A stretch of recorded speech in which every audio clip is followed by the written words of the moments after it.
पुरजोर ये मुतालबा किया है और हम असद मजीद को कॉल ऑन करते हैं कि आप इस स्टेटमेंट के बाद अपनी स्टेटमेंट ज़रूर दे दें और इस बात की तायीद करो और इसकी तरदीद करो कि उसने जो कहा है कि कोई ऐसी मीटिंग नहीं हुई है उसको डिनाई करे, क्योंकि ये जो एविडेंस है जो उसने दी है डोनाल्ड लू ने वो सरासर झूठ है।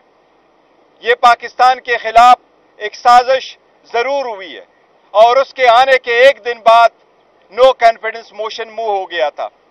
इसकी सारी कंटेंट्स अवेलेबल है, कल की एविडेंस ये बिल्कुल सरासर झूठ है और हम मुतालबा करते हैं कि असद मजीद साहब एक मरतबा फिर अपनी स्टेटमेंट रिकॉर्ड करवाएं। अच्छा, ये कल जो डोनाल्ड लू ने जो वहाँ पे मुख्तलिफ सवालों के जवाब दिए उसमें तो उसने कहा कि ये जो बयानिया बनाया गया कि जो साजिश की गई ये गलत है। उन्होंने ये तो नहीं कहा कि मुलाकात नहीं हुई या मुलाकात नहीं। देखे दो चीजें असद मजीद की स्टेटमेंट में है।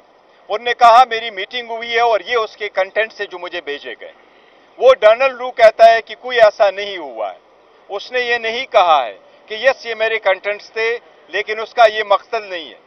इसलिए उसने जो इसको डिनाई किया है तो लाजिम है कि असद मजीद उसको दोबारा कहे कि असद मजीद और डोनाल्ड लू के दरमियान जो मीटिंग हुई है उसके कंटेंट्स क्या थे और उनके साथ लू ने जो साइफर का कंटेंट है उसको डिनाई किया है, मुलाकात को एडमिट किया, मुलाकात का जिक्र भी नहीं किया।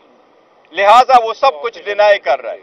हम इसलिए कह रहे हैं कि अगर ऐसा है तो असद मजीद एक बार फिर इसकी वजाहत करे, क्योंकि यही दो बंदे मौजूद थे जो उस वक्त थे।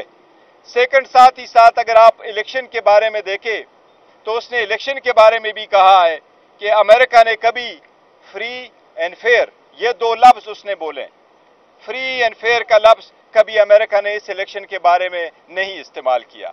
1 घंटा 25 मिनट डोनाल्ड लू की इंटरव्यू है, वो क्वेश्चन सेशन 1 घंटा 25 मिनट रहा है।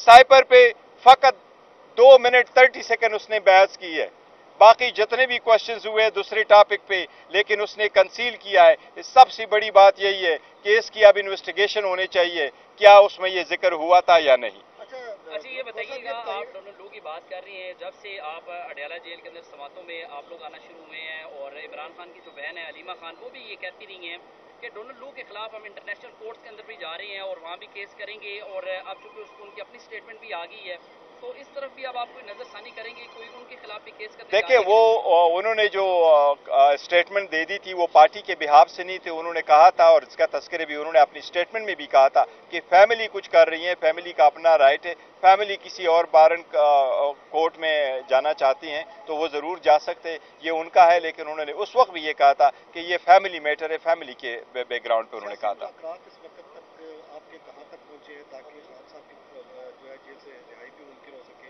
और ये भी आपने जैसे बोला, आपने कहा भी था कि वो भी मुमकिन है कि बनी गाला में करें, तो उसके बाद कहाँ पे अप्लाई करना चाहिए? देखिए, जहाँ तक खान साहब की बाहर आने का ताल्लुक है और हमारी मुज़ाकरात का ताल्लुक है तो एज अ पॉलिटिकल पार्टी तो दरवाजे हमेशा खुले होते हैं मुज़ाकरात के लिए, और हम पॉलिटिकल पार्टी के साथ डायलॉग पे ही बिलीव करते हैं। और बाकी जो बातें हुई है वो 1 पॉइंट एजेंडा पे हमने उनसे बात की है, लेकिन खान साहब की बाहर आना हम किसी मुज़ाकरात के साथ उसको अटैच नहीं करते हैं, ना उस पर डिपेंडेंट है। हम अदालतों का एहतराम करते हैं, अदालतों पर एतमाद करते हैं। अदालतों से ही दरख्वास्त है कि जिस तरीके से हमारे खिलाफ 14-14 घंटे ट्रायल चला करके 10-10 मिनट के ब्रेक करके ये केसेस चलवाए गए थे, गैर आईनी गैर कानूनी तरीके से ट्रायल कंडक्ट किए गए थे। अब जबकि हाई कोर्ट इस मैटर को देख रही है, हाई कोर्ट की आईनी जिम्मेदारी है कि ट्रायल कोर्टों के ऐसे फैसलों पे नजरसानी करके खुद उनको देख ले। हम उम्मीद करते हैं कि अदलिया इस पे जल्द से जल्द फैसला करेगी। मुझे उम्मीद है इंशाअल्लाह ताला नेक्स्ट वीक अदलिया इन दोनों केसेस पे फैसला देगी।